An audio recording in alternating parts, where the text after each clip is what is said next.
Putin now says he has no intention of taking Kharkiv. What utter rubbish. Rather like saying that Maleficent has no intention of killing the Sleeping Beauty. Rather like saying that the evil stepmother from Snow White has no intention of harming Snow White. No. She'll do it. She won't do it in some sort of pedestrian strangling type way. She'll do it with a magically poisoned apple.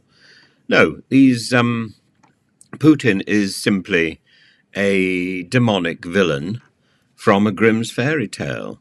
He might be stamping his foot, screaming, "I'm Rumpelstiltskin" in a few minutes.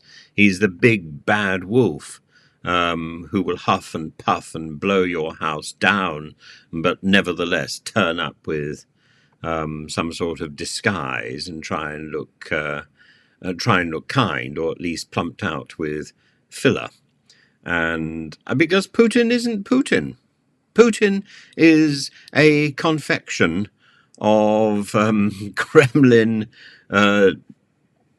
manipulation. Putin is a puppet controlled by whatever faction is in power in the Kremlin at the moment, and who knows who that might be. And Putin, anyway, is in a smeg fridge, pushing up against the smedley frozen peas, trying to jostle for space. Is that a pea, or is that my hemorrhoids?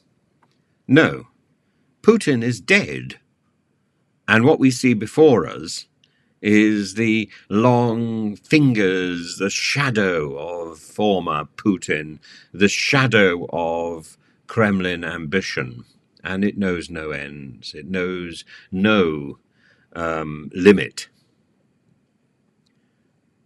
Putin wants Kharkiv. Putin wants Ukraine. Putin wants Zelensky's head on a platter here and now, and Putin will dance on a pin until he gets what he wants. Don't believe Putin in the same way as you wouldn't believe the devil. There is nothing human left in Putin.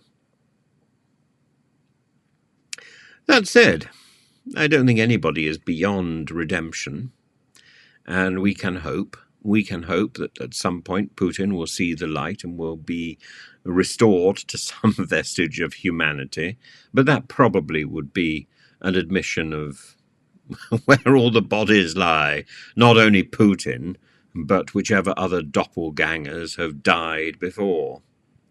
There's probably quite a healthy stack of bodies in the smeg fridge by now.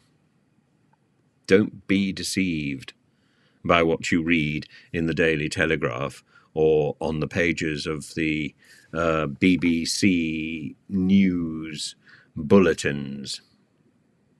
The reality is, unless we deal with the threat of Putin, we could all be on our way to, not to the next general election, but to the recruiting office.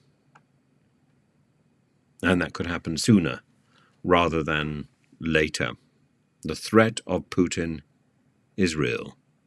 And for my money, Putin is behind the Hamas attack of October the 7th. After all, it was his birthday. I want a birthday present in my smeg fridge.